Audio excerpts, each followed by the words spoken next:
one earth, one family, and one future. This theme highlights the importance of environmentally sustainable and responsible choices for both individuals as well as for national development. Among the many initiatives taken by the Government of India under this presidency, G-20 Connect series is one of them. The aim being to involve our youth on important issues and gather their perspectives, as they are the backbone of our nation and our future leaders. I would now like to invite our esteemed guests onto the dais.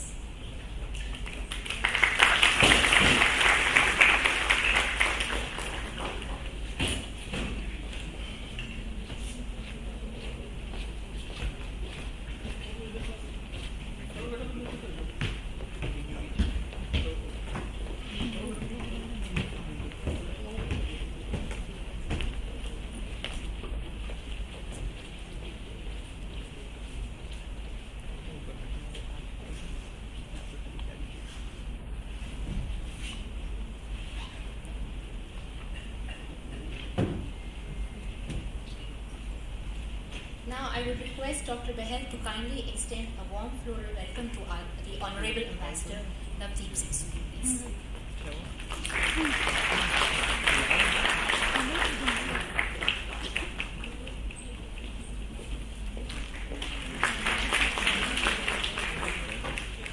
Thank you, sir. May I now request Professor Kalu to kindly extend a warm floral welcome to Professor Dr. Gulshan Sachdeva.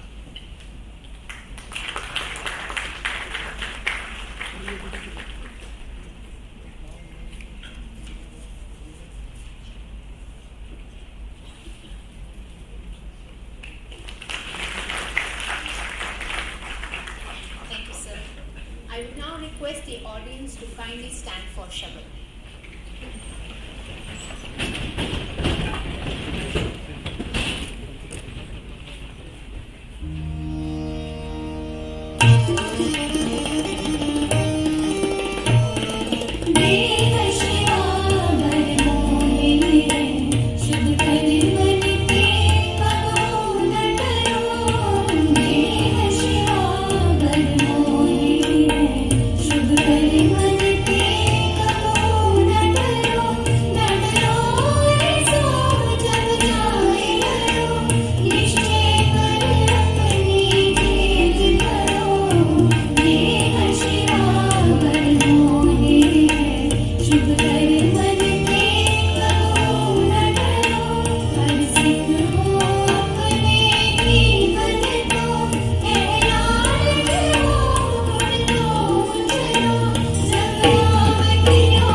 On stage for Deep Prajwalan.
May I now request Dr. Behel for his opening and welcome remarks.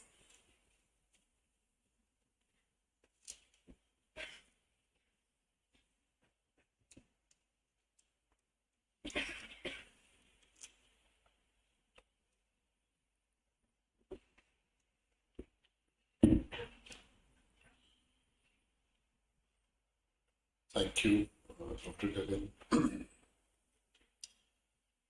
First and foremost, I extend a very warm welcome to Ambassador Navdeep Singh Suri, former diplomat, and Professor Dr. Gulshan Sachdeva Ji, who's from Center for European Studies, JNU, Delhi. Dr. Kolo, the registrar, and Dr. Bedi, the Dean Student Welfare of the university, and all the students and faculty members who are present in front of me to this G-20 University Connect program. We have been holding a lot of G-20 programs in our university for the past couple of months, and this is another one in the same line. And this pertains to the theme of engaging young minds. And what could be the better place than our university, where so many ignited, enlightened young minds are here to get education and to make their future and the future of this nation. When it comes to engaging young minds, in fact, before coming to this place, the mind pertains to the basic questions of intelligence, consciousness, and we were talking about G-20 before coming to this meeting, and you would have heard of this new software that is now making waves, which basically is based on developing artificial intelligence, which is a very great challenge to human intelligence. It is an opportunity as well as it is a challenge. When we talk about the moment we use the term mind, it immediately relates to human. If I look back in the history of our civilizations, and I always begin most of my lectures from this point, that the cognitive revolution in human civilization happened around 70,000 years ago. We all know that. Before that, there was not much difference between the animal world and the human world. So when Homo sapiens, by some fluke of natural selection, they developed this capacity to imagine things, to construct realities, which is so different, which is not in the animal world, which distinguished them and paved the way for their dominance in human civilization. For good or bad, we know that pro and cons have been there. We have been responsible for doing so much damage also with this intelligence, along with so much progress. But this all started, the universe has been in existence for 13.5 billion years, but this process of human civilization, where the word mind was related with human species, Homo sapiens, it happened 70,000 years ago, not much before that. So that time period in the whole time period of our solar system is also a blink of an eye. When we talk about it, you see, before that, most of our young energy of young people or humans was focused on gathering food and digesting it. And after digestion, again gathering food and again digesting it. That is where the whole human energy was focused on. So obviously, the development of mind or brain or intelligence was not as much, because these were the two very base activities on which human civilization was focused on. But the moment, somehow, for some reasons, because we stood erect as compared to all other four-legged animals, so the gravity took care of our digestion partly. And also we learned to cook because we had fire. So the digestion became easy. Then we also 12,000 years ago became an agricultural revolution happened. So all the energy that was freed from looking for food and for digesting food, for hunting for food, it got free. And somehow it went to, unlike all other animals which use most of their body energy in these two activities, it somehow went to our gray matter, and our mind and our brain developed faster as compared to rest of the species. So we know this as a biological fact or as theory of evolution by Darwin. Now that is what happened in history. Then around 500 years ago, there was scientific revolution, which again made things very easy for us at the level of understanding. Then came industrial revolution. The moment industrial revolution came, then mass production started happening, and gradually our physical activities were reduced, and mind activity, this is what we are talking about today, engaging mind. So whatever engagement was there in terms of food collection, digesting it, then producing food, and with the industrial revolution, we again freed all that energy from our physical activities, from our routine, and then it started going to other areas which are more related with mind, evolution of mind and evolution of brain. अब उसके बाद आपका जो challenges है for engaging young mind, जो पहले सिर्फ engage रहते थे in making food for this thing or doing with very basic physical activities, making tools to produce that food, वो सारा change हो गया perspective.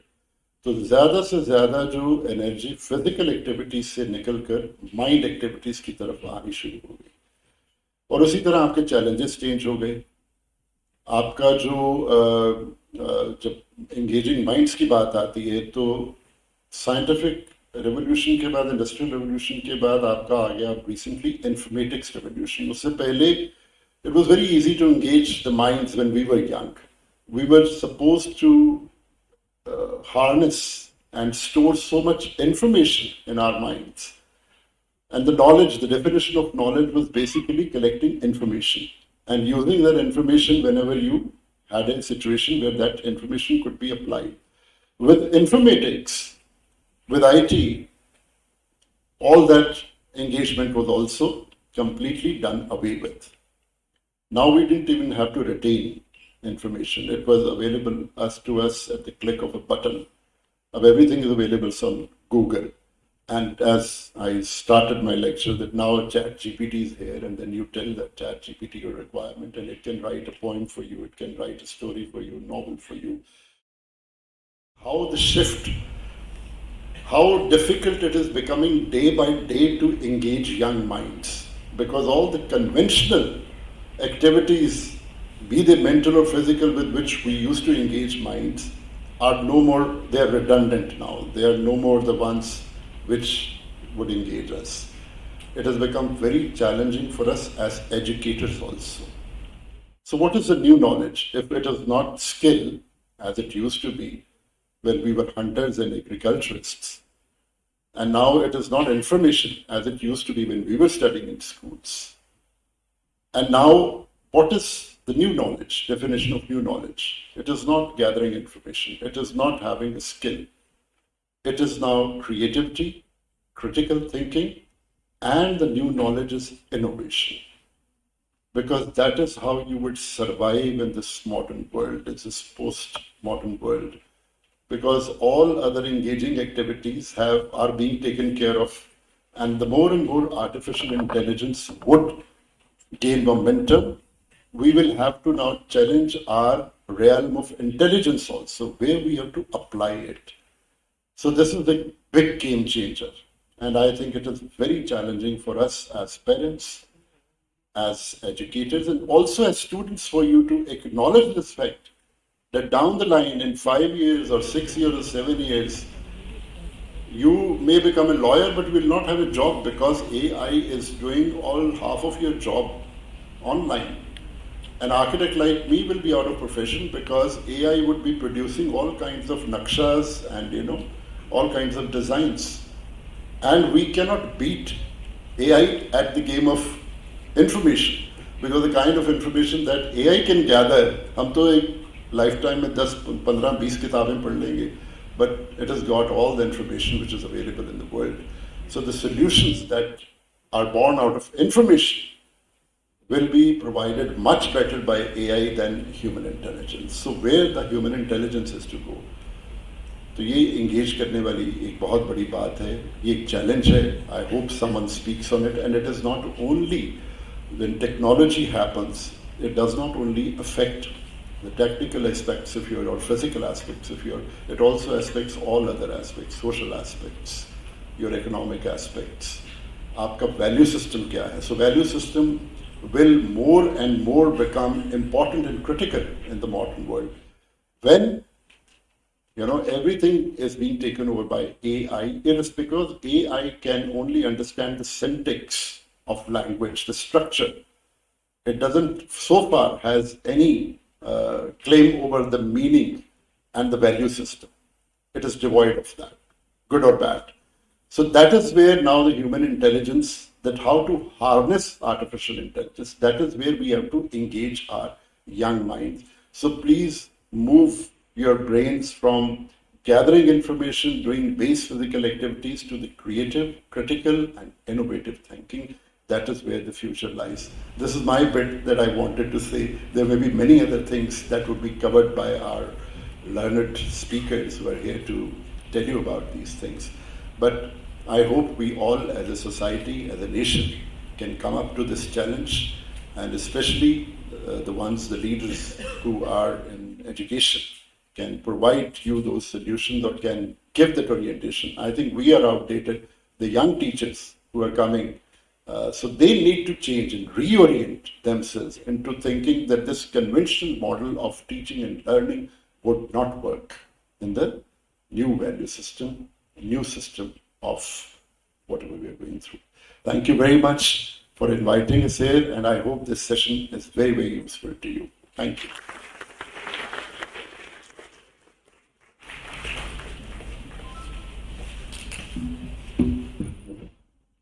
Thank you, sir. You are right in saying that the future does lie in critical thinking, so we need to develop those skills. So before we indulge ourselves in the special lectures of today, we would like to begin today's program with a video on the theme of India's presidency in G20.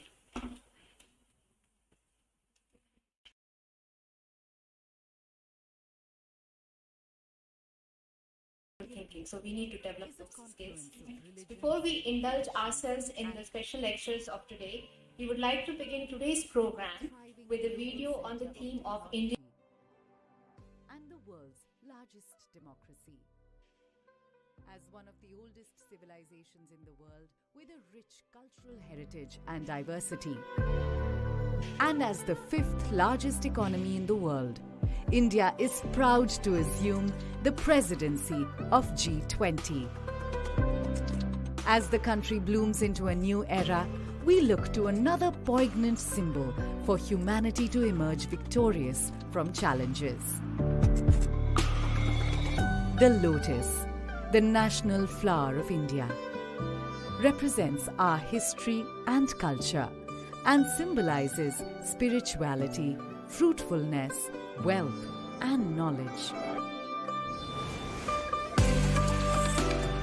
And that's the inspiration for India's G20 logo design.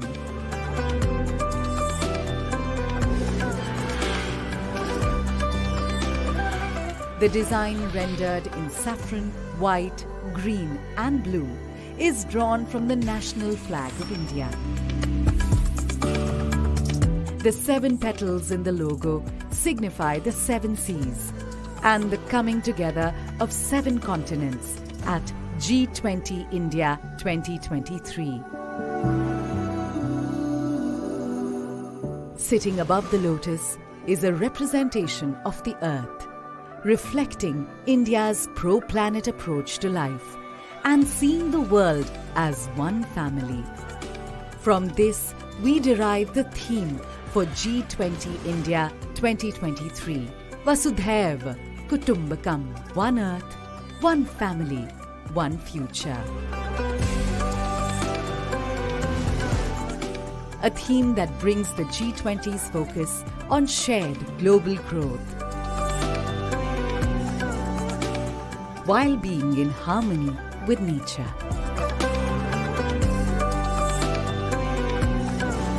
G20 India 2023. One Earth, one family, one future. वसुधैव कुटुम्बकम्.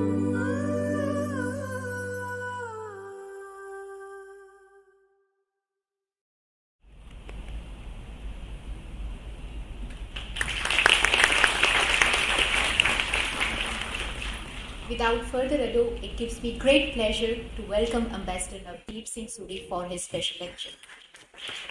Currently, Ambassador Suri is a distinguished fellow and director at the Center for New Economic Diplomacy, Observer Research Foundation in New Delhi, and a co-chair of the FICCI National Committee on the Dubai Expo.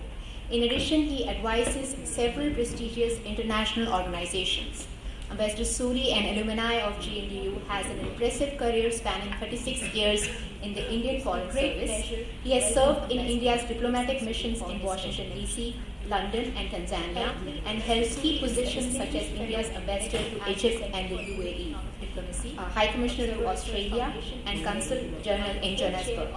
He has also headed the West Africa and Public Diplomacy departments at the Ministry of External Affairs. Dr. Suri's exceptional contribution to building stronger ties between India and the UAE was recognized, for which he was conferred with the country's second highest civilian award, the Order of Zayed II, by the President of UAE. He is also known for his innovative use of social media in public diplomacy, which received extensive recognition and two prestigious awards in 2010. Today, we are fortunate to have Sir share his insights and expertise with us. Sir.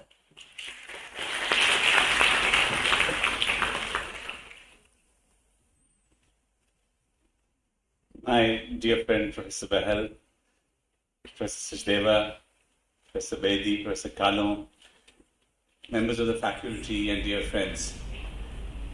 It's a very special pleasure for me to be back at Guru Nanak Dev University, my university, the place that have so many fond memories attached from our time, from 1979 to 81, when I not only did my master's in economics, but also ended up marrying my classmate.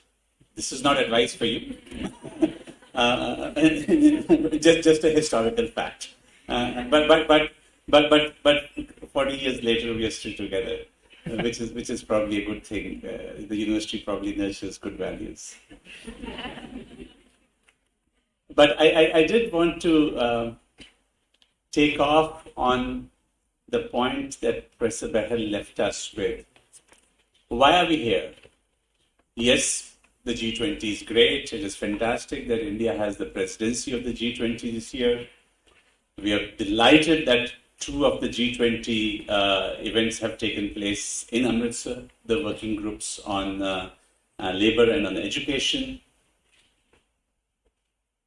And I think it's a great initiative by the government of India that it has dispersed the G20 events across 50 cities in India. What it does is two things.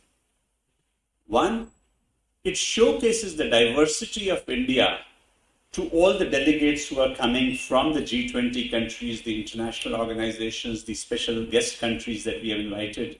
So at any point of time, there are 25 to 30 countries plus international organizations who converge on a city where an event is taking place. I think the second aspect is that it enables people of that city to buy into the G20. Otherwise, who would have cared? G20 ho raha hai, Delhi mein ho raha hai, summit ho raha hai. Gali mukki, assi ki lena hai. So I think this the fact that it's been localized or decentralized in this manner is really important. But what I particularly like is the reason that we are here for today, this G20 University Connect program that our friends from RIS are running from New Delhi, where they are reaching out to 76 universities across India with this theme of G20 University Connect and Engaging Young Minds. And Professor Bahal, in his opening remarks, gave us a lot of food for thought that with ChatGPT-4 and generative AI, where are we heading and how to keep young minds engaged. Professor, I will go a step further. I think you mentioned that there are challenges for academia. I was at an AI conference in Delhi a couple of weeks back, and there was the India head of Microsoft, who are the ones who are behind OpenAI, and a tech entrepreneur who has written books on artificial intelligence and so on. And one of the questions that came up is, who is going to decide where the boundaries are set for AI? Who is going to decide this is too far? Who makes the choices between right and wrong, good and evil? And the consensus was that no matter how rapidly AI is progressing, and no matter how smart our computer software engineers are in designing the tools that are doing this, there are profound decisions that cannot be left to the technology people alone. And we need to revert back to the humanities. It is not enough to know computer science and teach a computer what to do.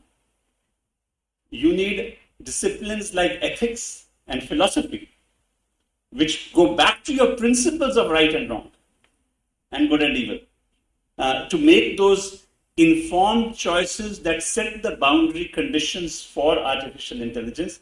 And I think this university can take the lead by marrying computer science with those disciplines of humanities, so that graduates, postgraduates that emerge from here with a computer science degree are also conversant with the ethics part of it, and are able to play that critical role going forward in making those, putting those boundaries that keep us safe, that allow us to benefit from AI, but doesn't put us in the situation of those science fiction movies where AI is running us rather than the other way around. You know, when the organizers from Delhi started working with the universities to start this lecture series on engaging minds, one of the things they said was, let's reach out to our retired ambassadors, bring them to universities, bring academics like Professor Sachdeva, and talk about international relations to audiences across India in diversities. And so when I was discussing, I said, what do you want me to speak about? They said, well, you're supposed to be the Middle East expert, so why don't you talk about that? So let me take a few minutes to really switch over to the subject that the area where I've spent 12 years of my life. As mentioned, I was ambassador to Egypt and UAE, but I actually did 2 tenures in Egypt. I learned Arabic language in Cairo back in 1984-85, served in Syria, and then, of course, later on. And I want to say, when you're reading news reports today or watching TV, what are you hearing? Oh, Sudan mein Indians fas gaye. We're getting them out. Where are we getting them? They are being flown to Jeddah or being brought by ferry to Jeddah by naval ships. Where's Jeddah? In Saudi Arabia. And it's our good relations with Saudi Arabia that are enabling us to get all the cooperation that we need, that Indian Navy ships can go smoothly, dock, Indian Air Force planes can go, your C-130s and C-17s are going there and picking people out and bringing them safely to India. We had to do the same thing when there was problems in Yemen about 3 years back, and we brought out 17,000 Indians out of a very, very difficult situation in Yemen. So let's say that this is a very happening part of the world. Yeah, kuch na kuch hota rehta hai. And it's important for us to understand the region a little bit more. I'm going to try and focus on the Gulf, and in particular on the 6 countries which are members of the Gulf Cooperation Council, GCC, which are, any hands raising? Saudi Arabia, Qatar, Kuwait, Bahrain, Oman, UAE. GCC does not include Iraq, even though it's an Arab country and it's on the Gulf. It doesn't include Iran, which is on the Gulf, but it is not an Arab country. Right? These are 6 countries. And yet, if most people are asked about the Gulf region, the first thing that comes to mind is Dubai. Right? Everybody has a relative in Dubai, or visited Dubai, or seen a movie about Dubai, or gone shopping there. And it's not even a country. Did you know that? It's only one of the 7 emirates of UAE. But I'll tell you why it matters for us to know this. First is history. This was always a part of our near neighborhood. Our trading links go back millennia. Somewhere around 14 or 1500 years ago, the seafarers in places that are now known as Sharjah and Muscat discovered that if you catch the monsoon wind when it is coming towards India, your sailboats can basically ride the wind and bring you either to the Kutch coast in Gujarat or to the Malabar coast in Kerala. And these are very rich places, and if you go to the Malabar coast, you can buy spices, etc., etc. With one little problem. You have to wait for a few months before the winds change direction and go the other way and take you back to your country. And they mastered the sailing the winds and became big traders between India and the Gulf areas, generally speaking. The second is the Indian community. We have 80 lakh Indians in the Gulf. 80 lakh in those 6 GCC countries. So when about 4 years back there was a lot of tension in the region, I got a message, भाई अगर UAE से evacuate करने पड़े Indians तो क्या करेंगे? So my answer was कुछ नहीं करेंगे. You cannot evacuate 35 lakh people. You have to figure out ways to keep them safe in that country through whatever diplomatic tools that are available and other tools that are available at your disposal. But these 80 lakh people are a real bridge between India and the Gulf, and sometimes we don't really see that in the same way. Strategically, we are separated by a little piece of Arabian Sea, us and the Gulf. And we always were connected, but somewhere, and this is my theory, after independence, the trauma of the partition was such, and then our conflict with China in 1962, that we got obsessed with our land borders. And we forgot that for centuries we were a maritime power. If you look at East Asia, Southeast Asia, and see all of the remnants of Buddhism and Hinduism in those countries, and of course on the western part. But somewhere we took our eyes off the ball and we started looking at these countries as places where there's a lot of Indian labor who go and get jobs and earn and send remittances back to India. And that was about it. We also made one other miscalculation, I think, which is somewhere in our imagination. We said, ये तो सारे Muslim countries हैं. And Pakistan has been able to use the religious factor to establish very close ties with them. वो एमिराती हैं, वो तो हमेशा पाकिस्तान को सपोर्ट करते हैं, वो सऊदी हैं, वो तो हैं ही पाकिस्तान के सपोर्टर. तो हम वहां क्या करेंगे? And it wasn't until Prime Minister Modi went to Abu Dhabi in August of 2015 that the turnaround started in our relations. And when I say we neglected the region, the last Prime Minister of India before Mr. Modi was Mrs. Indira Gandhi in 1981. So 34 साल कोई Indian Prime Minister उठे नहीं गया. And that was again sign of our not paying enough attention to a region that was next door to us. So when I look as somebody who served as India's ambassador there, I look at it from two perspectives. There's the economics or geoeconomics, and then there's the geopolitics and how it impacts us. And, I can take one or the other, whichever. Economics se shuru kare, politics se? Economics, okay. we'll go with the economics.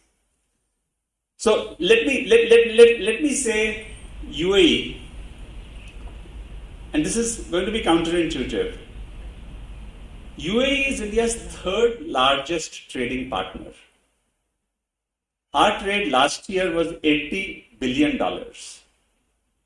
which means what? Next only to US number 1, China number 2. Larger than Japan, UK, France, Germany, etc., etc. Our trade with UAE is larger than all of those countries. And when you add the 6 GCC countries, our trade with those 6 GCC countries is larger than our trade with the European Union. And the European Union is 27, 28 countries, right? And all the big developed countries. That's just one indicator. There are many families here, वो कोई भाई Dubai में बैठा है, वो पैसे भेज देता है. उससे आप मोटरसाइकिल खरीद लेते हो, कोई साइकिल खरीद लेता है, कुछ कर लेते हैं. Do you know how much the remittances that we receive from the Gulf are? Anyone wants to take a guess? When you add up all those little sums of money that brothers and uncles and cousins are sending, $50 billion a year. 4 lakh crore rupees is the amount that comes annually to India from the Gulf. You don't see the impact that visibly in Punjab, but you go to places like Kerala, and it's an entire economy that seems to be dependent on, or at least nurtured by the remittances that are coming from there. The third aspect is energy. 60% of all our energy needs come from Gulf. 60%. Which means, God forbid, something happens which disrupts the sea lanes that bring oil from the Gulf to India. Our economy would come to a grinding halt. No car would run, no factory would run. Think the criticality of that for the Indian economy. Fourth, investments. The countries in the Gulf happen to be extremely capital rich. And the Indian economy needs that capital. It particularly needs capital from their large sovereign wealth funds. I started working especially closely with the Abu Dhabi Investment Authority, which is the world's second largest sovereign wealth fund. Sovereign wealth fund means a fund which is effectively under the sovereign or the king. Abu Dhabi Investment Authority has assets of almost $900 billion. And they promised that they will invest $75 billion into India. And then the Saudi Crown Prince came and he said he would invest $100 billion into India. And the Indian economy needs these investments. These are what you in economics will call patient capital, which can come. It is not that they are going to pull it out tomorrow. So we want that kind of money coming into our economy. But what do we do to get it? And how important is it?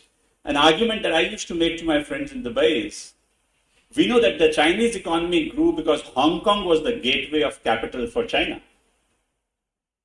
Can Dubai be the gateway of capital for India in the same way that Hong Kong did for China? So when we look at capital flows for the Indian economy, you can see how this region is important for us. And finally, our efforts to grow our trade through free trade agreements. And the first free trade agreement that we did in almost a decade, called the Comprehensive Economic Partnership Agreement, was again with UAE. So I've given you 5 or 6 reasons why, from the economic point of view, a close relationship between India and these countries is critically important for our own well-being. Not just the fact that I've got a relative there or Dubai's got wonderful architecture. The second aspect is political. And what do I mean by that? First, what professors like Professor Sachdeva will call strategic. How do I make sure that my sea lanes are protected? How do I make sure that nobody else interferes in the flow of trade and oil between me and these countries? How do I ensure that hostile countries that are hostile to me, do not enjoy too much influence over there, and not so much influence to undermine my interests? And so we've gone about developing a relationship with UAE, with Saudi Arabia, with Oman. Oman has given us a naval facility where our ships can go and refuel and dock and get supplies and so on. And what it means is that Indian Navy ships now can go well beyond Oman into the Red Sea, all the way to the east coast of Africa. Because Oman Jakar, they can get all the supplies that they need. They don't need to come back to Bombay or somewhere else to get resupplied or refueled. So we are working out these arrangements, and these are only done on the basis of friendly relations that you enjoy with those countries. The second is security. I don't know how many of you would remember, I know you're young, many of you, but we had those infamous bomb blasts in Bombay. And the person who was supposedly responsible was Dawood Ibrahim. And it was widely understood that Dawood Ibrahim was operating out of Dubai. And even after he was forced to leave Dubai, his henchmen still used to operate from Dubai. And in fact, Dubai was what you might say the Gad, the base for many of these hostile or anti-national elements who used to operate against India with impunity and able to use Dubai for financing their operations and going back and forth. Because of our close relations with UAE, we have been able to wipe it out almost completely.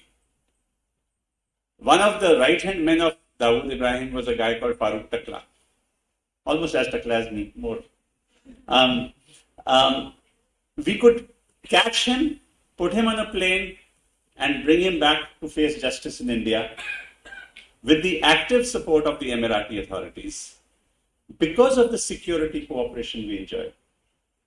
Because of the intelligence cooperation that we enjoy with the Emiratis and with the Saudis, we've had number of cases of misguided groups of young people who wanted to go and join ISIS in Syria or somewhere. Because of our intelligence cooperation, you could catch them and bring them back before they could create mayhem somewhere else or create mayhem in India. So what I'm trying to say is that our relationship with these countries makes a difference for us. Let me give you one example from my time, or two if you like. The day that Article 370 was being revoked, 5th of August 2019, I got a call from one of my bosses saying watch the news, and then we'll talk about it. And basically, I was asked after the announcement in Parliament to go to the Emiratis and say, will you support us on this? For us, it was important that an Arab country, a Muslim country, is willing to raise its voice in support of something that we had done. And the UAE was the first country which issued a statement saying this is India's internal matter. And it deflated the Pakistanis, because this used to be their backyard. Many people have forgotten. Everybody looks at Emirates Airlines planes today, right? Great carrier. The first Emirates aircraft was a PIA aircraft given on these two to UAE, to Dubai. The first pilots were Pakistani pilots. The head of their air force, their first head of the air force was a Pakistani. So in that country, for us to be able to make that much progress, that today, if we have done something in Kashmir, that country stands with us, it's a big deal. And was noticed. Today you have Emaar of the famous Burj Khalifa fame, investing in Kashmir, in a mall and an IT center. It's a big deal. It's not just the economic impact of the investment, and there will be an economic impact of the investment in Srinagar, but there is the psychological impact of that investment. As one former Pakistani foreign secretary said, this is very demoralizing for us to read about this, that a UAE company is going to be investing in Srinagar. And all of that is happening because of the kind of relationship that we have been able to develop on the political side.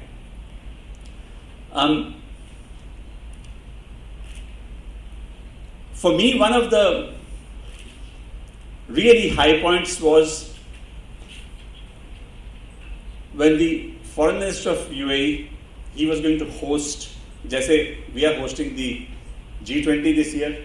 So there is the OIC, the Organization of Islamic Countries. So their foreign ministers meeting was to be held in Abu Dhabi. And they invited the Indian foreign minister as the guest of honor.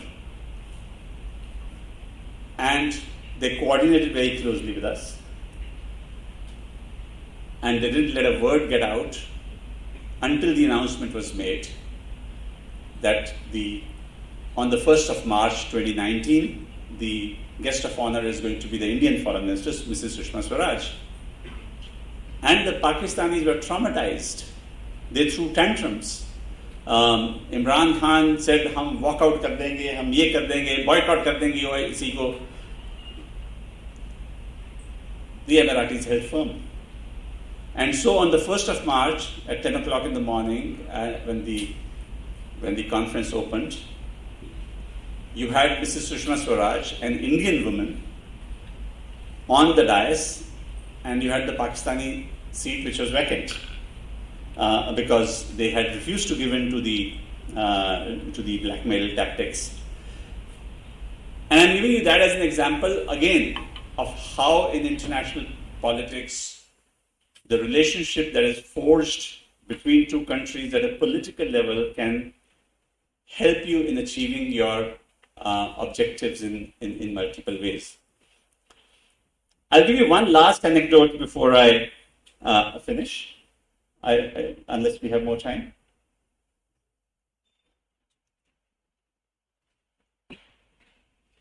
Okay. As I said, we get 60% of our energy from the Gulf. One of the things that intrigued me was why we were never able to get oil concessions in the Gulf. ONGC Videsh has oil concessions from Venezuela all the way to Vladivostok, but we never succeeded in getting something in any of the Gulf countries. So, January 2017, the ruler of Abu Dhabi was the chief guest on our Republic Day.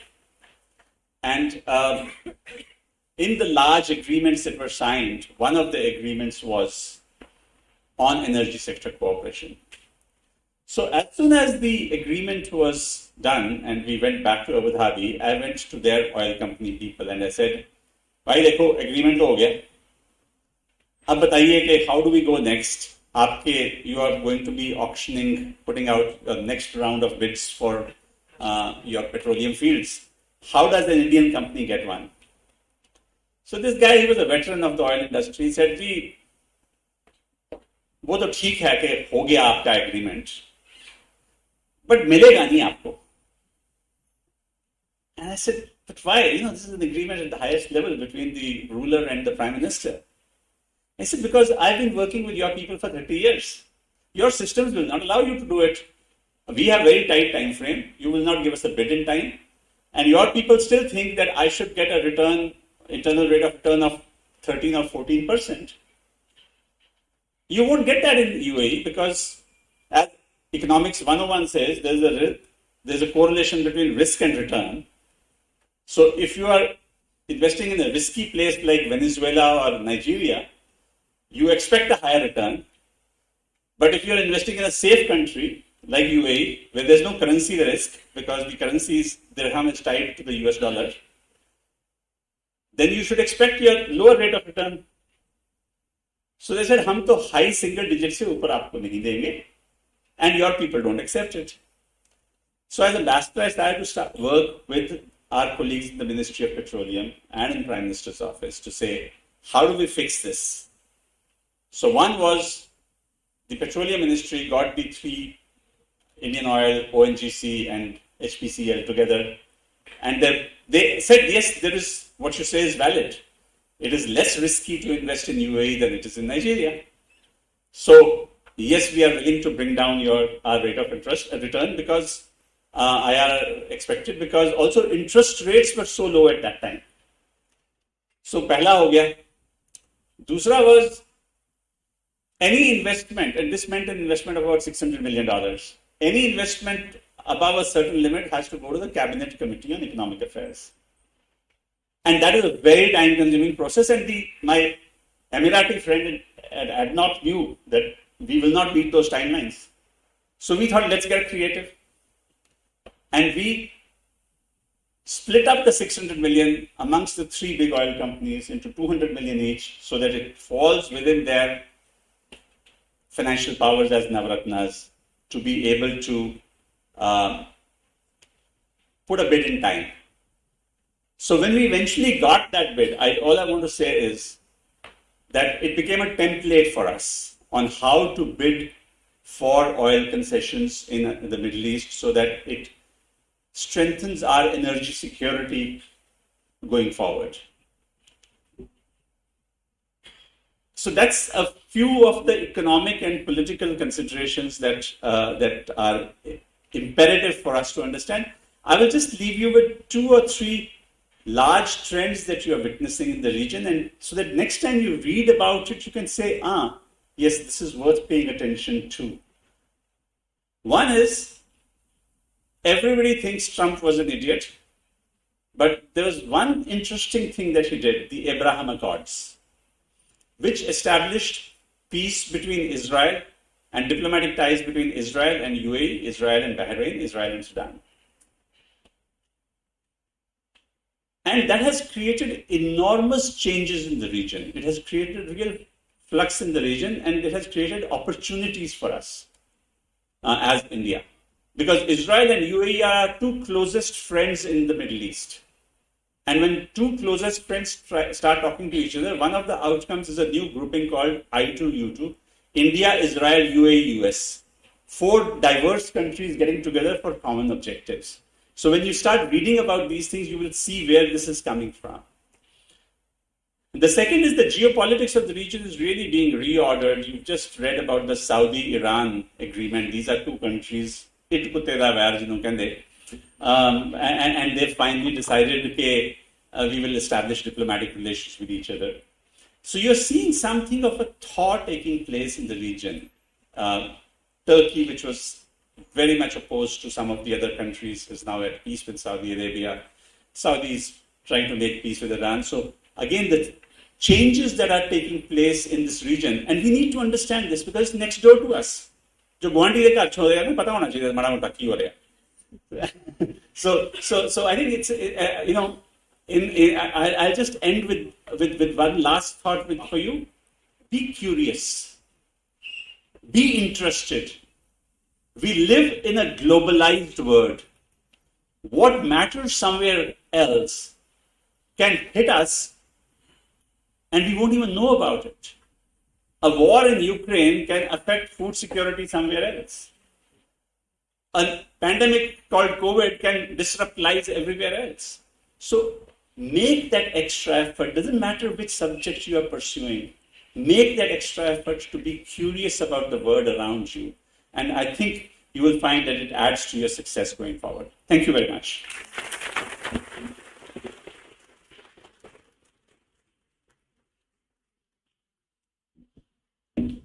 Thank you, sir, for the very informative talk. You rightfully said that in the coming times, along with critical thinking, curiosity, and interdisciplinary work is very important. And that's what our new education policy is also trying to build in our younger generations. Our next speaker in this lecture series is Professor Dr. Gulshan Sachdeva. Professor Sachdeva is a distinguished scholar who is currently affiliated with the Center for European Studies at the School of International Studies, GNU. He has been recognized for his outstanding contributions to the field by being conferred the prestigious Jean Monnet Chair in European Economic Integration and Energy Security by the European Commission. Furthermore, he serves as the coordinator of the Monnet Center for Excellence for EU Studies in India. Professor Sachdeva's impressive body of work is a testament to his expertise and commitment to the field and has been honored with several awards and holds numerous administrative positions throughout his career. He is also a member of various national and international forums, further demonstrating his significant impact in academia. Sir, we are honored to have you today with us and are eager to hear you.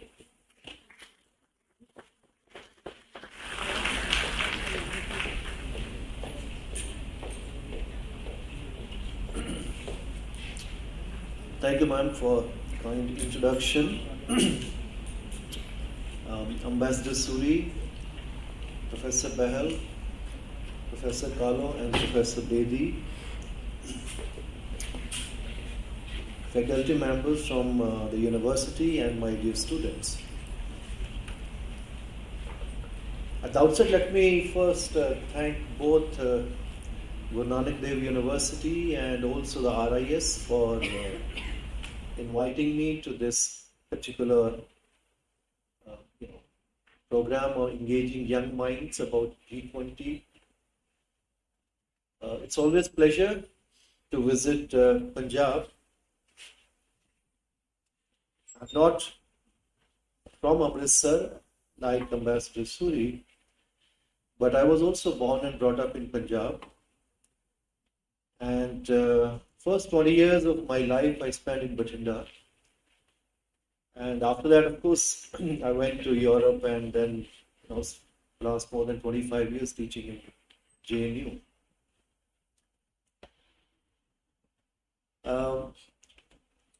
Unfortunately or fortunately, I didn't ask from RIS what to speak because I thought it's G20, so I have to speak something on G20. So I'll try to stick my a few comments on G20 and particularly about Indian presidency of G20. Of course, I am in the European studies, so if there's time permits later on, we can discuss anything about Europe or India, Europe. Now, G20 is pretty big. Actually, there are many things are happening, as you must have realized, even from this brief booklet which has been circulated. And you had, I understand, had quiz competition on G20, you had declamation contest, essay competition here. So I'm sure most of the students are quite aware of a little bit nitty-gritty of what the G20 is. And in the morning I had very rich interaction with some of your students earlier. And they are quite aware of many of the things which are happening. So I'll try to concentrate on three aspects, very briefly on 2-3 minutes on what is really G20 is, how does it work, and then why India is important for G20, and how G20 is important for India. And then try to concentrate just on one aspect of G20, which is particularly making it inclusive G20, which is also one of the kind of, I would say, objectives of Indian G20 presidency, and particularly focusing on the development track, which is very important for the developing countries within G20. Now, as you would have realized, G20 is, you have 19 countries and the European Union. Now, these are, of course, important economies of the world, but not necessarily always top 20 G20 in the sense, because 19 countries and then EU, because these rankings keep changing. Like we have a South Africa member of G20, but in 2021, Nigerian economies actually have become bigger than the South African economy. So you can't keep changing in the sense of the membership. But these are important countries, obviously important economies. So you have all G7 countries here. You have US, UK, Canada, France, Germany, Italy, Japan, and the EU. And out of EU, 3 members are within G20, and then other 4 members actually, 3 from and the UK. So you have all the European countries in this very big economy. You also have all BRICS countries here. You have Brazil, Russia, India, China, South Africa, all are in these G20. Then you have important countries like Argentina, Mexico, Indonesia, South Korea, Saudi Arabia, and Turkey, other 7 countries. And, by this time, it's quite clear with the information overloaded about G20 all over now, that this is about 2/3 of the global population we are talking. We're talking about 85% of the global economy and about 75% of the global trade. So whatever happens or whatever they discuss at G20 meetings are going to affect a large part of the world. And as you can see, it's a very informal kind of flexible grouping. So there is no secretariat like some other groupings. So the job of organizing everything, as Ambassador Suri was mentioning, that we are going to have 200 plus formal meetings and more than 250 plus, I guess, all the informal or allied meetings. So all the things which are going to be organized during this Indian presidency, or for that matter, any other presidency before us or after, whenever these things happen, now this is the job of the presidency country. So this is a huge task, organizing everything. It's like, organizing Olympics. It's also political. It's also very expensive. And you also want your presidency to be successful, because if anybody is organizing anything big, you would like that thing to be successful. So India also would like to have a very successful presidency when India is doing it.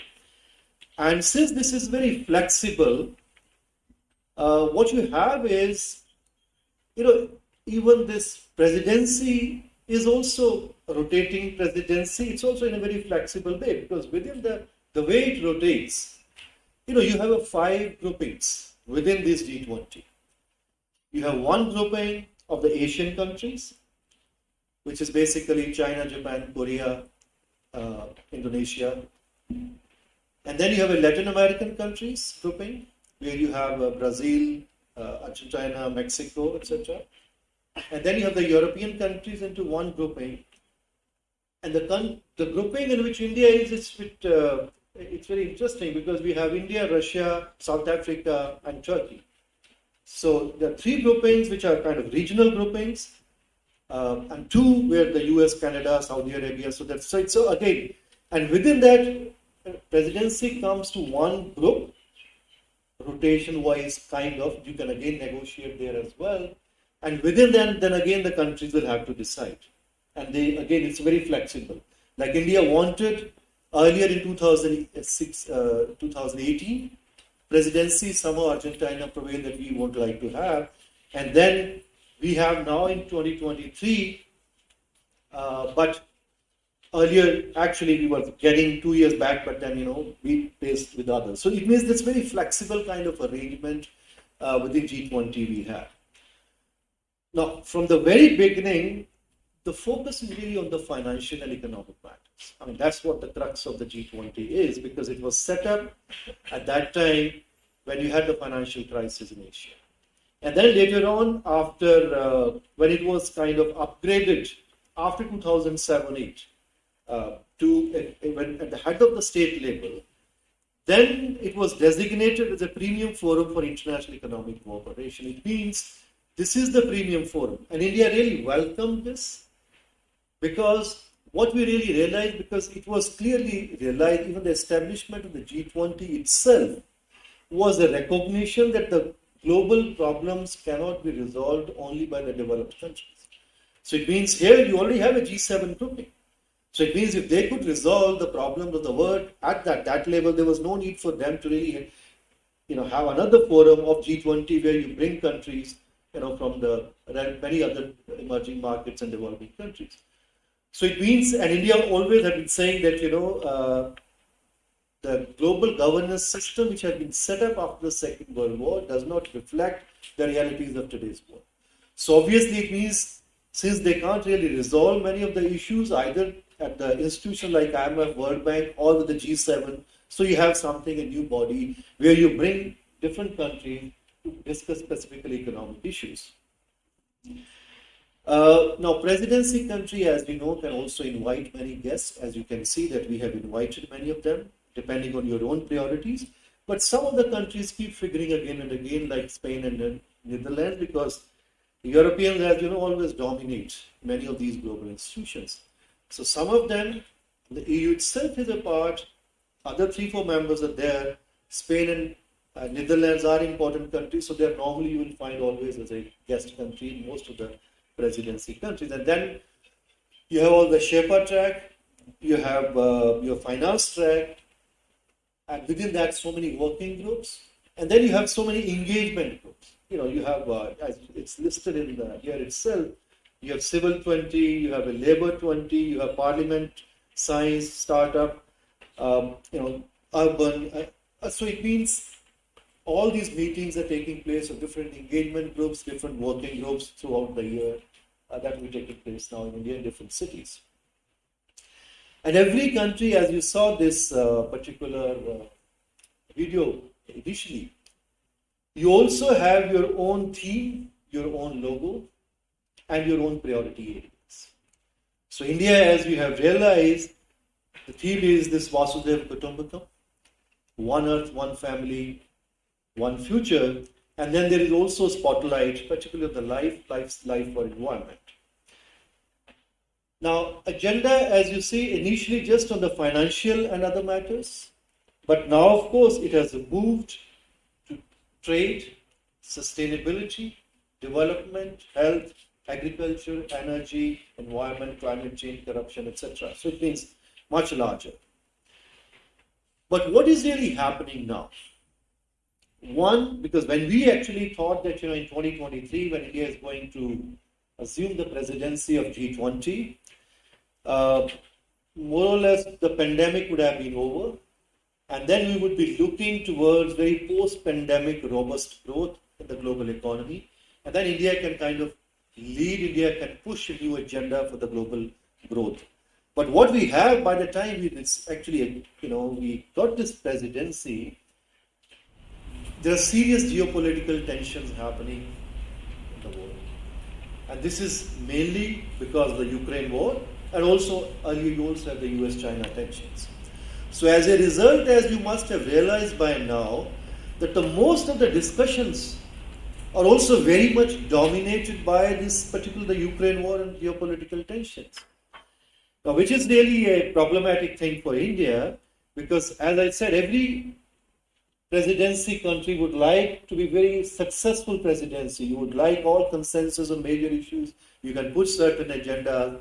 And if you see the last two meetings, both of the finance ministers meeting, of the central governors, and also the foreign ministers, they couldn't really come out with a communication, joint communication together. means because Western countries wanted also to discuss Ukraine issue within that. On other matters, of course, there was consensus, but on 2 paragraphs there was no consensus. Even the consensus which was emerged during Indonesian presidency, even that consensus have actually now is not there. So it means the task for our diplomats, for all the policy makers is much difficult, really, to bring everybody together. And then, of course, we have been arguing and many others are arguing that since this is a forum basically to discuss economic matters, so why do we really need to discuss Ukraine issue? Because these are geopolitical tensions, these are other security issues, and for that there are other forums, like you have the UN Security Council, etc. You should really discuss those matters there. This is what Russia has been saying, this is what to some extent India has been also. But the problem is the others want to discuss this issue because for them what their argument is that since Ukraine war is affecting global economy, your energy prices, your food prices, anything else, since this is affecting global economy, we need to discuss this. But no. So for us, really, the real challenge is how do you really bring, this? So we'll have to really see when we have real summit meeting, the top summit meeting in September, whether we are going to have a common communique or not. And our task would really be that by that time there will be some kind of consensus on many of these issues. The second is why India is important for G20. India as a country was always important. It's a big country, everybody knows. It was always a democracy, so that's not something really new for the world. But what has really happened is, particularly in the last 20-25 years, the kind of economic growth India has seen, that we didn't witness for the last 150 years. So if you look at the last century before, the last century of the British administration here from 1850 to 1950, the average growth of India was about 1%. And if you combine with the population growth, which was also roughly the same, so the per capita income was roughly the same for 100 years, so there was no really improvement in the living conditions of people. And then from 1950, when we started our own development process, from 1950 till 1980, there was no major disequilibrium in the Indian economy, but still you have only about 3.5% average growth, which was not bad, but at the same time, many other economies, look at China, look at East Asian economies, they were growing much faster. And then we started opening up in the 80s when we had about 5.5% growth in the 80s. Then from the 91, 92 till today, what we have is close to 6.5 to 7% growth. There are ups and downs. There were periods when we had 8-9% growth. There are periods when we have 4 or 5% growth, but average we have 6 or 7% growth, 6.5 to 7. So that's the thing which has really given kind of importance to India. Other countries are looking at India as a market. Other countries they can invest here. So it means, and this has its own strategic consequences. So you can also see this is also the period when India has signed about 35 strategic partnerships with all kind of countries, all major countries in the world. And we have also signed about 15 trade agreements during this period. And we are also negotiating very many other important trading agreements now, both with the European Union, UK, and with others. So it means it has. So now this is the time for India.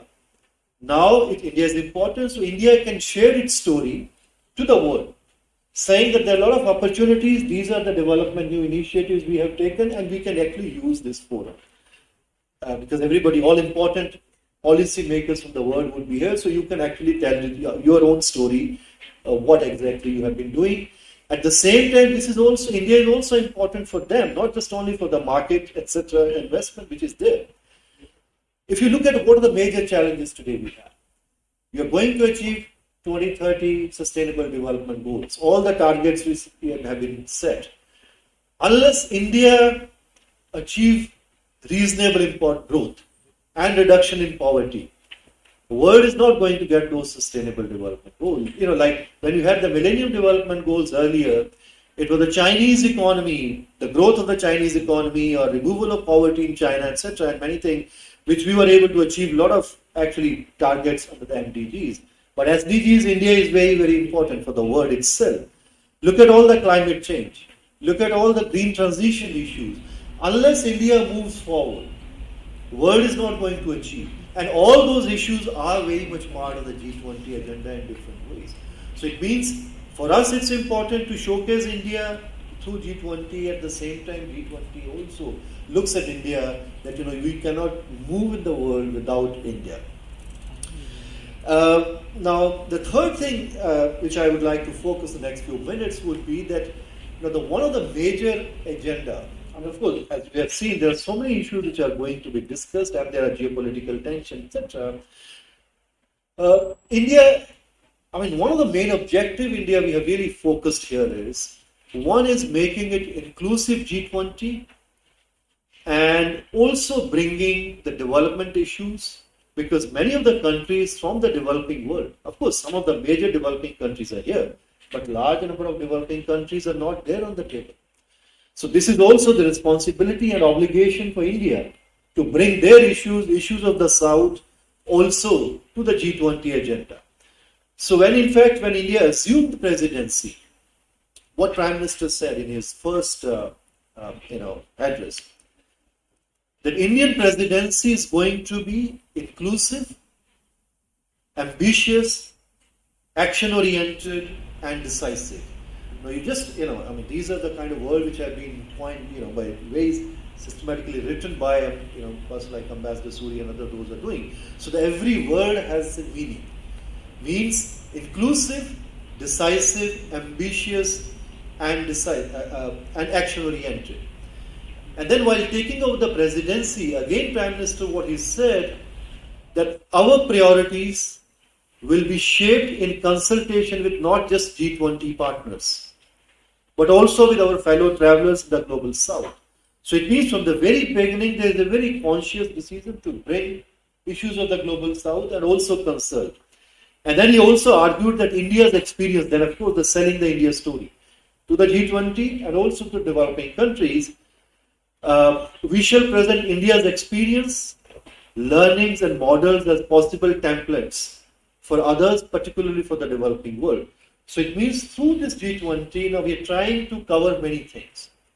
Also positioning India economically, geopolitically, both with the developed world and also with the developing world.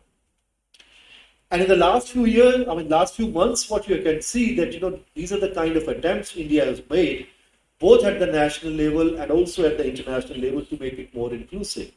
Now, nationally, you can see the idea is to include as many diverse places, institutions, and actors into various G20, which of course is quite evident. Even this particular program, as you can see, the University Connect program, which is being organized by RIS. So it means also going to 76 universities. Now they are even going to the schools, etc. So it means creating awareness about G20, what exactly this G20 is. But these are, of course, things for the domestic consumption. Others, for them, it's not really such important whether you are discussing here or not. For them, whatever you discuss actually at the final meeting. And this also perhaps would be limited to the Indian presidency period, because G20 was there before, G20 will continue to be after this. So whether we are able to really push some of the agenda into the G20 agenda itself, that's what exactly the lasting impact of Indian G20 is going to be. Now, India, of course, has invited few partners, institutions, but we need to go much beyond this token representation, because we know agenda is normally a large part of the agenda is inherited, which we have already inherited, and the next country is going to be inheriting whatever we'll be discussing Indian presidency. But of course, every country has the opportunity to kind of diversify and add certain things into the agenda. So what we are really seeing is that the focus again is how do you really bring global South partners. And then we had first already a major summit, the Voices of the Global South, which was organized at the very beginning of our G20 presidency, where more than 120 countries from the developing world, they participated at various meetings of G20. And at the peak of, in fact, it's not something new India is bringing. India has been voicing concern of the developing world from the very beginning itself. At the peak of the 2008 crisis, when the leaders met first time in Washington, then at that point of time, Dr. Manmohan Singh, when he was our Prime Minister, and what exactly he said, that emerging markets and developing countries were not the cause of the crisis, but they are among the worst affected victims of this crisis, what has happened. So it's not something that we are saying now. From the very first meeting itself, India has been voicing this concern. And the similar views again have been voiced by Prime Minister Narendra Modi when he said in the Global South Summit that most of the global challenges have not been created by the Global South, but they affect us more. So it means our thought process about what exactly we want to achieve from G20 has been very consistent from the very beginning. And at the summit, Global South Summit, we took certain initiatives, and these were the setting of the Global South Center of Excellence, South-South Science Technology Initiative, Arogya Maitri, Global South Young Diplomat Forums, and Global South Scholarships, etc. So it means specifically for the developing country, these are the kind of initiatives which were taken. But these are, of course, the Indian initiatives. These are not G20 initiatives. So the real task really is now getting some of these issues into the G20 agenda. Now, for more than decades, development issues have been there on the G20 agenda because they were brought by South Korean presidency in 2010. Because South Korea, with its own experiences with the development, because they were also a developing country, just very recently, and now they have become one of the developed countries. So when there was a South Korean presidency in 2010, so they also brought development agenda there. Since then, that what is called the development track has been very much part of this agenda, and later on, this of course has been coincided with the Agenda 2030 and Sustainable Development Goal. And the last few years, if you can see all the declarations of G20, you have the issues of food security, infrastructure, energy, environment, sustainability, and these are the major points which have been there in G20.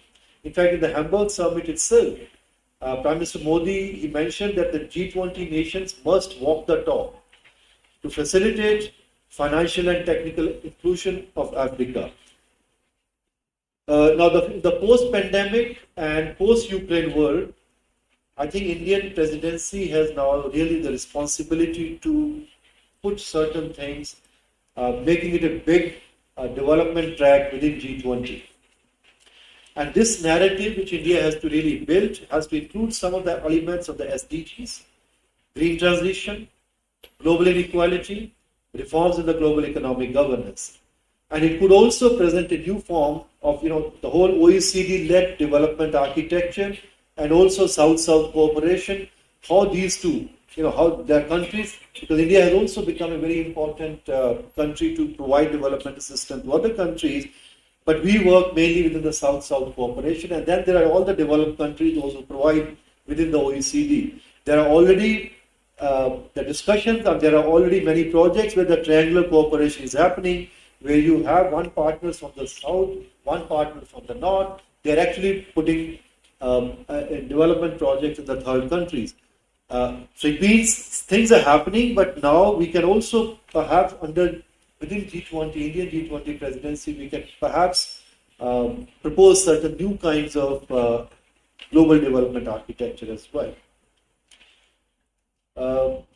Now, many of these issues, as I said, have already been there, but now, since the adoption of 2030 agenda, and then there are also competing infrastructure strategies, because we have infrastructure on the agenda for the last many years, but we also have now major infrastructure projects from China, like China Belt and Road Initiative, which India has not participated.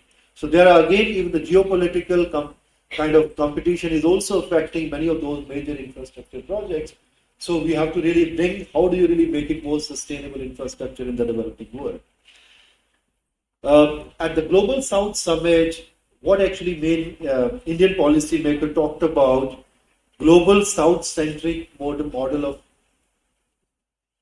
globalization, financial and digital inclusion, and South-led innovations for societal transformation, and sustainable, not debt-creating infrastructure projects. And what Prime Minister Modi also specifically mentioned, he talked about the principle of common but differentiate responsibilities, which we have been talking about mainly in the context of climate discussions, but also bringing into other global challenges the similar kind of issues. Now, in the current economic environment, where you have major geopolitical tensions, you also have, many of the major economies are also falling into recession, and then there are inflationary pressure. So there is, and in fact, there is even a talk of lost development decade, particularly for many of the developing countries. So how do we really bring this development track within G20? And just last point before I finish, there is also one major important point, which is also, the discussions are happening on that particular point also, is about can we really expand G20 and particularly now mainly towards Africa and bringing African Union into G20. Because if European Union can come into as a grouping, becoming one member within G20, I mean, why not? There is a equal kind of reason why not African Union also becoming member of the European Union, of the G20.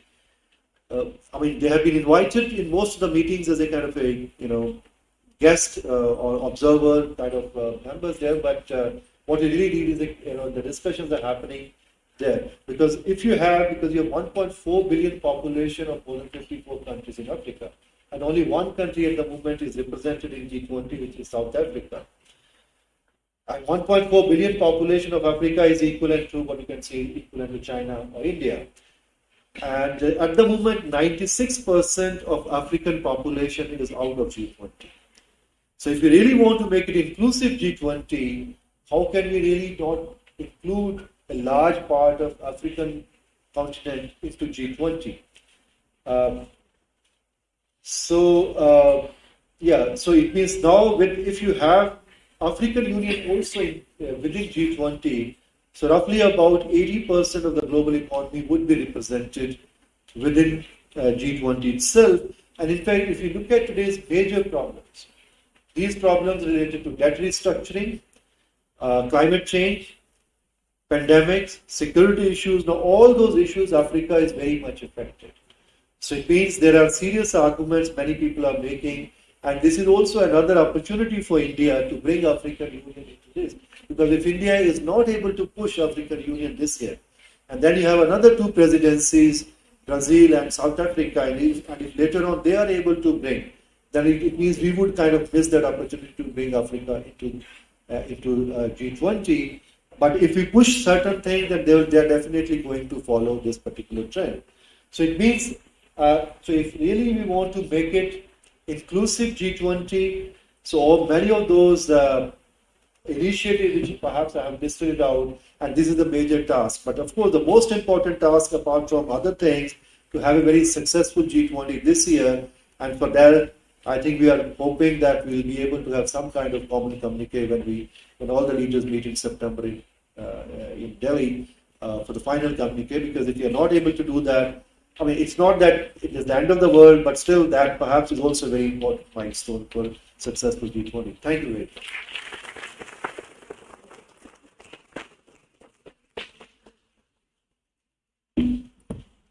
Thank you, sir, for the excellent lecture.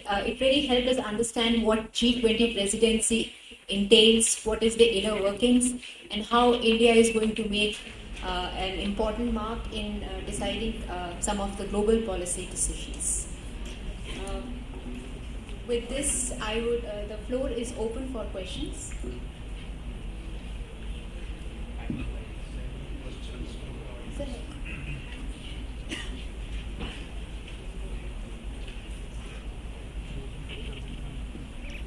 A very good afternoon, sir. I would like to ask that to make this country a happy state and to avoid youth diaspora, what mechanism is needed to be forced up to provide a better structure of living and for a better education and health infrastructure?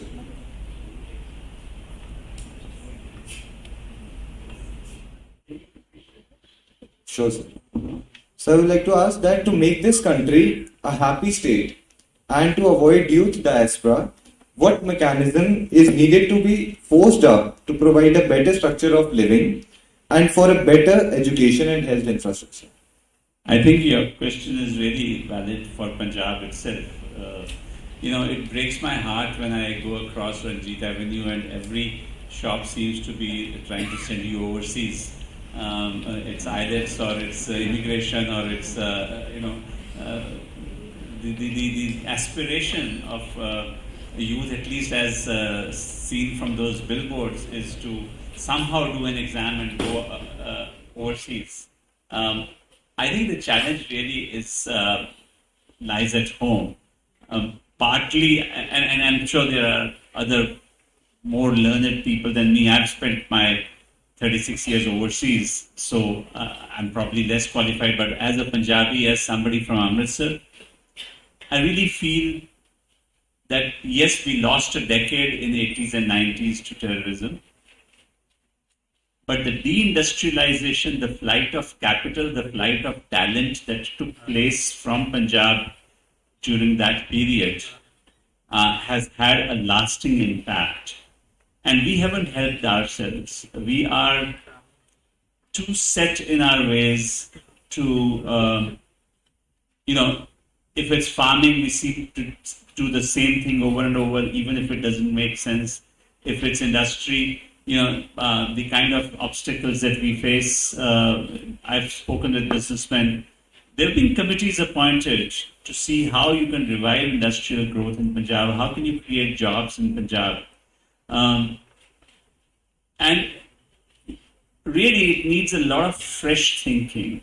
Maybe it'll come from the youth because, frankly, our generation has let you down. I mean, this is what I feel very strongly about. Maybe not personally, I was overseas, but in a broader sense, our generation is part of the problem. Can yours be a part of the solution? That's the question that I leave with you. There's a lot more that can be done in terms of changing attitudes. Why is it that in Punjab you don't have the kind of entrepreneurship, the kind of startup culture that we see in Bangalore or Pune or Gurgaon? Why is it that instead of trying to do a startup themselves, people say, "मैं Canada में जाके कुछ करूँगा"? Have we given up on Punjab? That's the only aspiration that we have left. But as I said, I'm hardly an expert. Maybe Professor Bahal might want to add something. No, we are very happy people in Punjab as long as in the evening we go to beer bars. Happiest people are Punjabis. Because as Suri Sab said, that half of the shops are sending you abroad and half of the shops are there to keep you here also. But the point is, rightly pointed out, what do you derive your pleasure from? Is it the transient happiness that you get one high in the evening? Does that make you happy in the long run? So you have to define your index of happiness. What is the benchmark? You have to redefine all these values. And I agree that it is not, the problem is not as much as in the society as much as it is in our attitude. So till you work on yourself, you change your attitudes and define your new goals of your life. We don't define it. We just go day by day. Every day is another day and tomorrow is another day, as we say. So you have to really define your long-term, short-term goals and work towards them. And then I'm sure that you will not be looking at things like going abroad and, because going abroad is not a solution. Solution lies in care. Let me just add, this is a more general thing about going abroad. I've lived and worked in the US, in UK, in UAE, and in Australia. And those are countries with a large diaspora. Particularly when I was in Australia, the kind of difficulties faced by Indian students, Punjabi students going there, please spread the word. You see the 10% that become successful. You don't see the ones who go through the grind. I have met people who have somehow managed to qualify IELTS and get admission in a university. And their English is not good enough to be able to comprehend a lecture. They can't follow an Australian accent in a classroom in Brisbane or in Melbourne. How do you expect that kid to pass? And meanwhile, the family is going bankrupt. On the child, boy or girl, is the weight, the burden that I have taken so much loans. My father has mortgaged his land. And many of them are driven to suicide. And you never read about it. Because, we only see the pot of gold at the end. You don't hear enough of the hardship stories, unfortunately. And I, as diplomats, as Indian ambassador, as Indian embassy, we deal with all of those hardship stories. We try and help all those who are broken, because when they are broken is when they come to the embassy and say, please help us. We see those cases. So it's, there's a lot that can be done here, and not just think that that's the only destination available to me.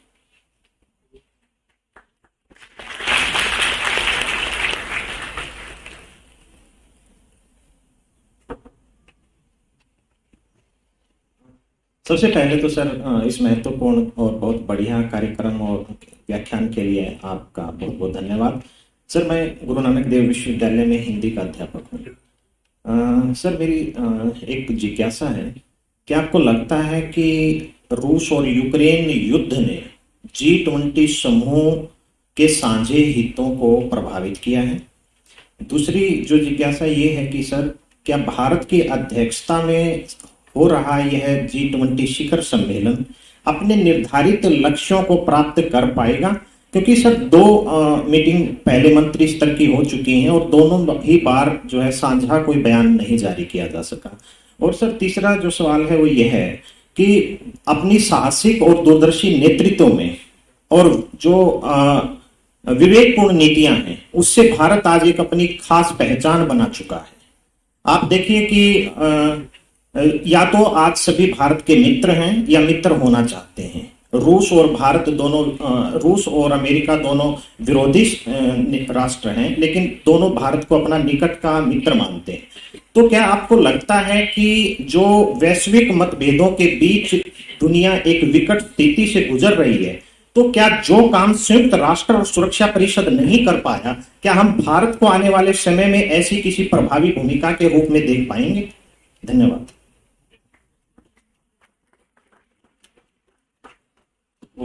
कहते हैं गालिब दिल बहलाने के लिए ख्याल अच्छा है। मेरे ख्याल में तो नहीं, क्योंकि जो मुद्दे हैं बहुत ही पेचीदा हैं। I don't think that India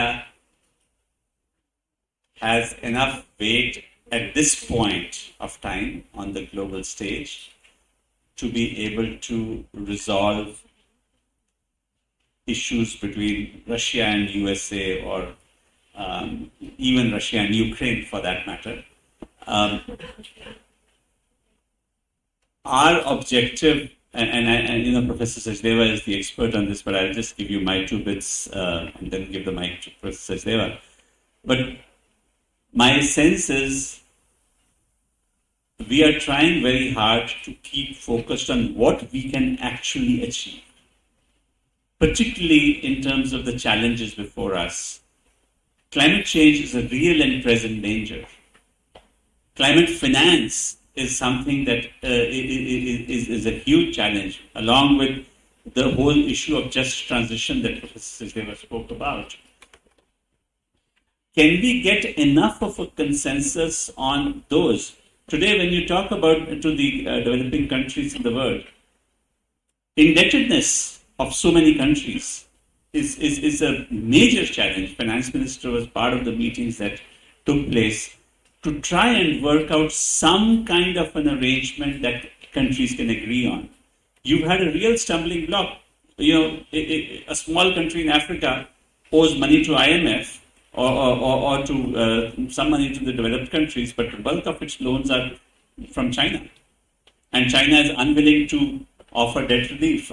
Sometimes the terms are so opaque that they are you don't even know what to negotiate, how to bring everybody on the same plane.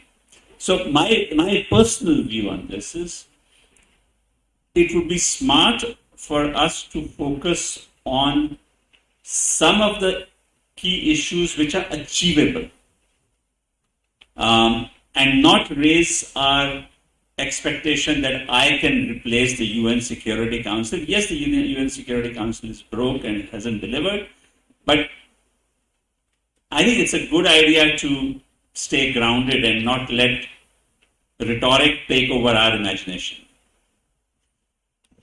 Thank you. मैं ambassador Suri की बात से काफ़ी हद तक मैं सहमत हूँ और आपने बहुत महत्वपूर्ण मुद्दा उठाया कि G20 की, जैसे मैंने कहा कि जब भारत की ये अध्यक्षता आई तो हमको उससे बहुत उम्मीदें थी कि इसके साथ हम बहुत कुछ करेंगे और अभी भी वो उम्मीदें बरकरार हैं, लेकिन उसके जो संदर्भ है वो बदल गया। अब क्योंकि सारे जितने मुद्दे हैं उसके ऊपर अब सबसे बड़े मुद्दा तो पहले जब आप मीटिंग ऑर्गेनाइज कर रहे हैं उसमें रशियन फॉरेन मिनिस्टर आएंगे, उसका रिएक्शन दूसरे फॉरेन मिनिस्टर का क्या होगा, प्रेसिडेंट पुतिन आएंगे तो दूसरे जो राष्ट्राध्यक्ष हैं वो वहाँ पे बैठेंगे उस मीटिंग में कि नहीं बैठेंगे, तो सबसे पहले तो वो मुद्दे हमको सुलझाने हैं। और वैसे भी अगर आप देखें तो जिस तरह का ये पेचीदा मामला अभी यूक्रेन के संकट का है, उसमें दोनों रूस और अमेरिका, उन दोनों में इतनी क्षमता है कि अगर उनको बात उसके बारे में करनी होगी तो वो आपस में बात कर लेंगे। पहले भी वो करते रहे हैं और भी कर सकते हैं। या भी आपने देखा होगा पिछले कुछ हफ्तों में काफ़ी यूरोप के जो राष्ट्राध्यक्ष हैं, जैसे फ्रांस के राष्ट्रपति मैक्रोन थे और यूरोपीय संघ की जो अध्यक्षा है वो वहाँ पे गई थी जब वो चीन में, और चीन ने अपना एक प्लान भी दिया है उसके बारे में। उसको बल्कि कह रहे हैं कि रूस आपका सबसे करीबी दोस्त है तो आप उसके ऊपर कुछ प्रभाव डालिए। और पहले टर्की ने भी कुछ कोशिश करने की, लेकिन वो है कि हम चाहते हैं कि कोई भी, चाहे वो चीन करे चाहे वो अमेरिका और रूस आपस में बात करें। जैसे हमारे प्रधानमंत्री ने वहाँ पे कहा था कि ये युद्ध का वक्त नहीं है, समरकंद ने जब उन्होंने बोला था, और अब उसमें यह है कि बातचीत के हलिए के द्वारा ही ये कोई हालात निकाले। वो तो खैर उनकी बात है, वो निकालेंगे। और किसी किस्म से, क्योंकि हमारे रूस के साथ भी अच्छी दोस्ती है, बाकी के साथ भी है, अगर हम कहीं कुछ फैसिलिटेट कर सकते हैं तो आई एम श्योर हमारी सरकार उसके बारे में करेगी। लेकिन जैसे एम्बेसडर साहब ने बताया ये मुद्दे बहुत बड़े हैं और उसके बारे में हमारा फोकस अभी G20 के ऊपर जो अलग अलग मीटिंग्स हो रही हैं तो उसके अंदर जो खास मुद्दे हैं, जैसे भले ही उसके अंदर जैसे जो विदेश मंत्रियों की जो मीटिंग हुई थी उसमें भले ही एक साझा बयान नहीं आ पाया, लेकिन जो 24 शायद जो मुद्दे थे, 24 पैराग्राफ्स थे, उनके ऊपर एक कंसेंसस बन गया था।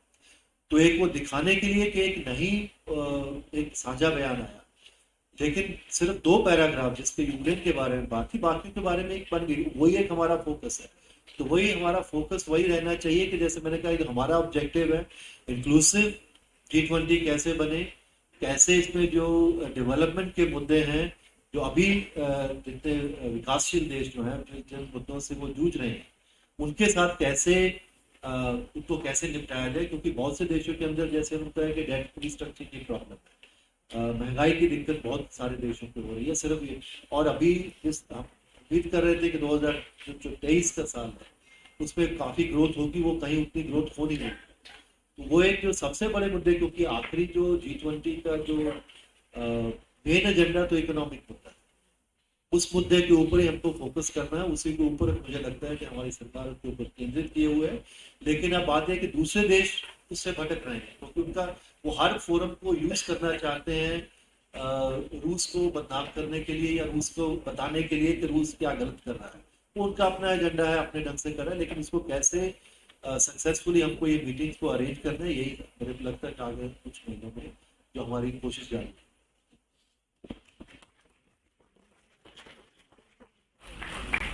After these thought-provoking lectures and Q&As, it's time to felicitate our guest. I would request Professor Behel to kindly felicitate Ambassador Navdeep Singh Sood.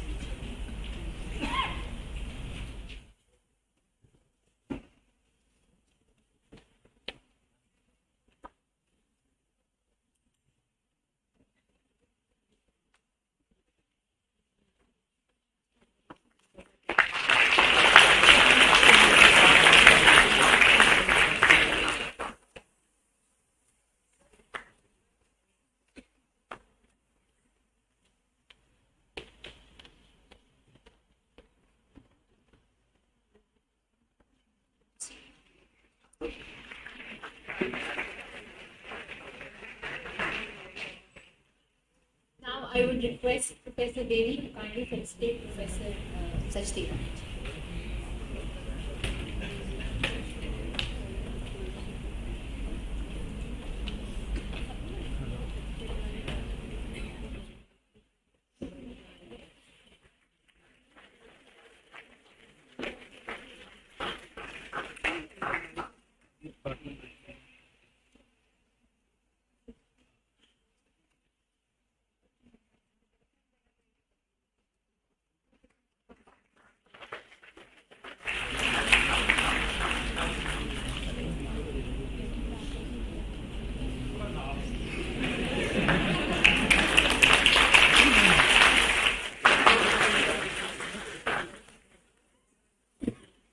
As part of the G20 University Connect series, GNDU, in collaboration with the Ministry of External Affairs and RIS, organized a range of engaging competitions like poster, quiz, essays, etc. And these competitions drew participation from numerous colleges and universities across Punjab, providing students with an excellent opportunity to showcase their skills and knowledge. I commend all the students who participated in these competitions for their hard work and dedication. And the G20 University Connect series is an exceptional initiative that aims to encourage and nurture the next generation of leaders. Today, it gives me great pleasure to announce the winners of these competitions. I would request Ambassador Sood to please for the prize distribution.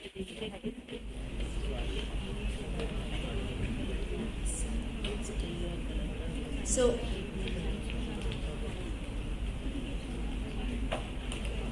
for the poster making competition, Himanshi Mahajan, first position from BBT DAV College.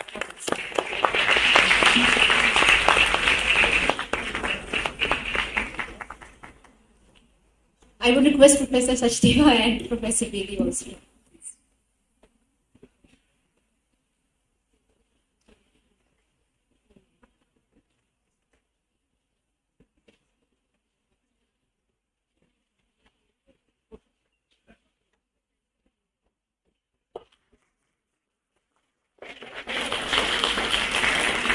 Vamika Khanna, second position, Khalsa College of Education, Amritsar.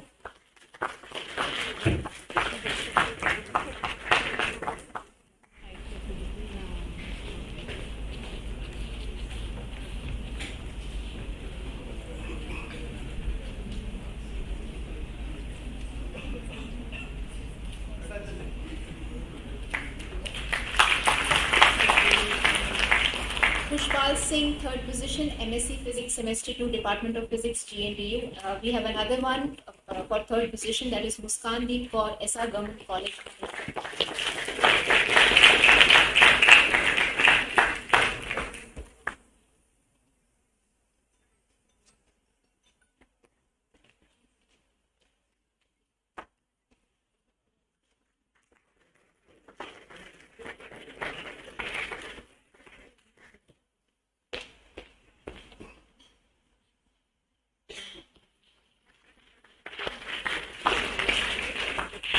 For the next event, which was quiz competition, the first prize goes to KNV Kanya Mahavidyalaya. The students are Anchal Sharma, Namita and Shruti.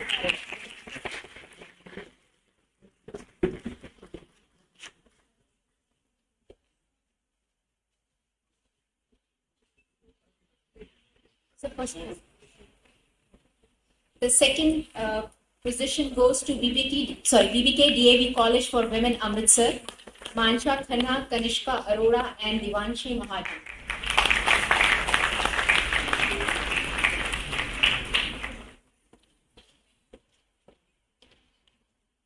The third position.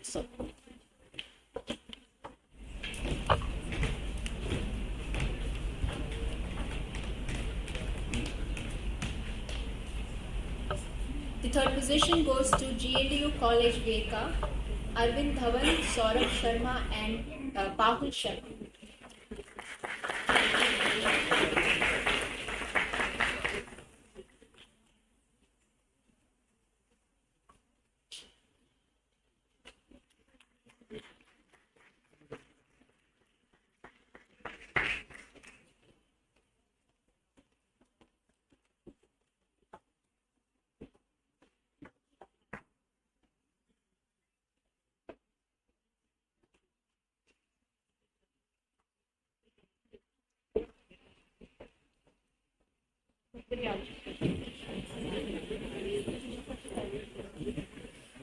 The next competition in this series was essay writing competition, and it was held in 3 languages: English, Punjabi, and Hindi. So I'm going to announce the results for English essay writing competition. The first position goes to Loveleen Kaur, SGTV College of Education.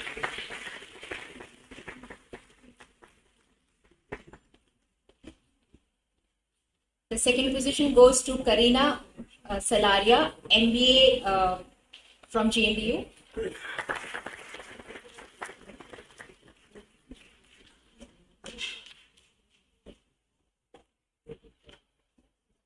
And the third position goes to Mamta Changotra, MGN College of Telangana.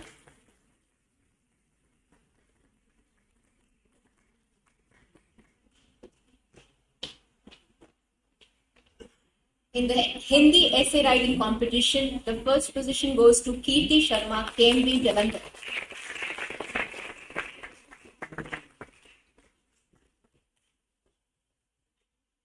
The second position goes to Pritika SR Government College for Women, Amritsar.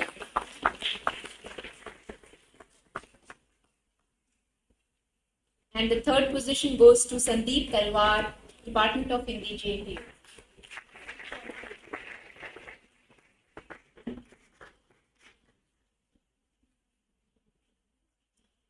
In the Punjabi essay writing competition,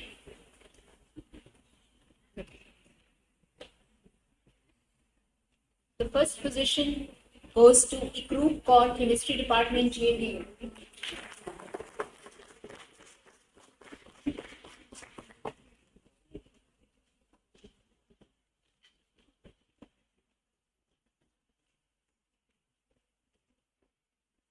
The second position goes to Praveen Kaur, GTB College of Education, Kanpur.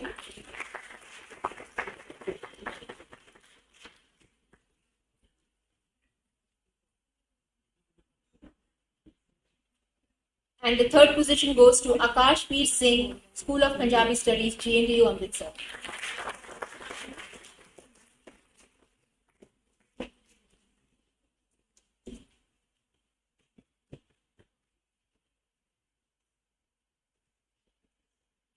We also had a model G20 panel discussion, and the results are as follows. The first position goes to the team of Punjabi School of Economics, GNDU, Amritsar. Karmanpreet Singh Hiller, Amandeep Singh, Rajveer Singh, and Simar Bedi.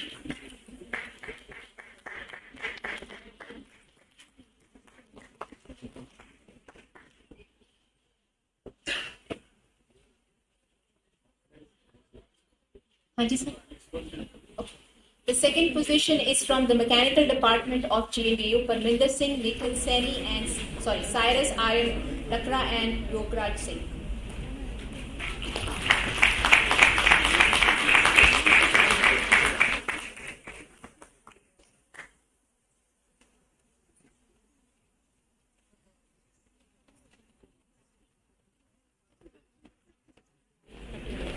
The third position goes to the Department of Laws, GNDU, Amritsar, Sushi, Aryan, Varun, and Isha.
Many congratulations to all the winners.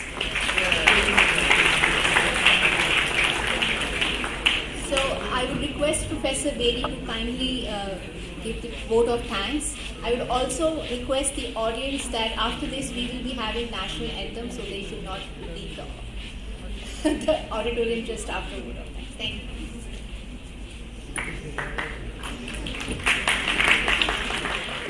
A very good afternoon to one and all present here. I, Dr. Preet Mahendra Singh Bedi, Dean Students Welfare, on behalf of Guru Nanak Dev University, Amritsar, feel honored and privileged to propose a vote of thanks and acknowledge the contribution of every single person involved in making this G-20 University Connect lecture series a grand success. I express my heartfelt gratitude to Ambassador Navdeep Singh Suriji and Professor Dr. Gulshan Sachdeva ji, who blessed us with their presence. I extend my special regards to our esteemed Vice Chancellor, Professor Dr. Jaspal Singh Sandhu ji, under whose valuable guidance the organizing team of the university has worked extensively for the success of this event. I appreciate the efforts of Dean Academic Affairs, Professor Sarabjot Singh Bahal ji, Registrar Professor K.S. Kalu ji, Dean College Development Council, Professor Shalini Bahal ji, and Amandeep Singh, Director Youth Welfare, who supported us with all possible manner to organize this event. We are thankful to the Government of India for providing Punjab with this golden opportunity to host this privileged event in this holy city, Amritsar. I am extremely grateful to the sponsoring agencies, Ministry of External Affairs and RIS and their officials. It would have been impossible to organize this event without their support. I also applaud the deans of various faculties, professor in charges, head of the departments for their relentless support in managing and organizing the various aspects of this event. My special compliments to all the teacher in charges and members of various committees constituted for the management of various pre-events. Here I also highlight and give due recognition to the role played by our press, media, and especially the team from India podcast for the successful coverage of this entire lecture series. The technical team and the backstage crew also deserve a great praise for acting as the anchor and the backbone of this prestigious event. Last but not least, I would thank the research scholars and students of the various departments for being an active part of this lecture series. As the list stands tall, I owe my sincerest apologies if I have missed a few names. I compliment and congratulate each and every individual who has made this event successful for his or her persistent efforts and dedication. Thank you all once again. Jai Hind.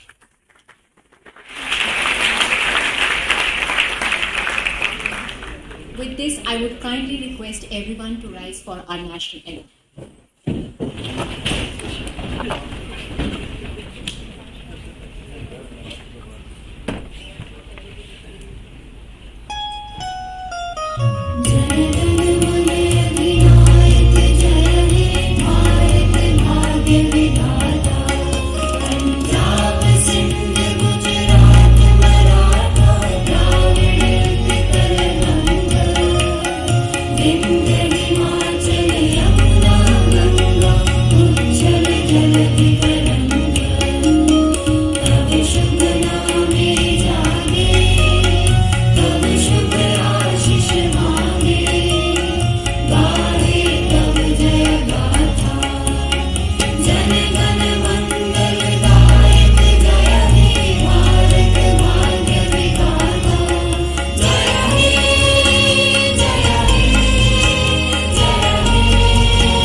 I would request now to kindly join us for lunch.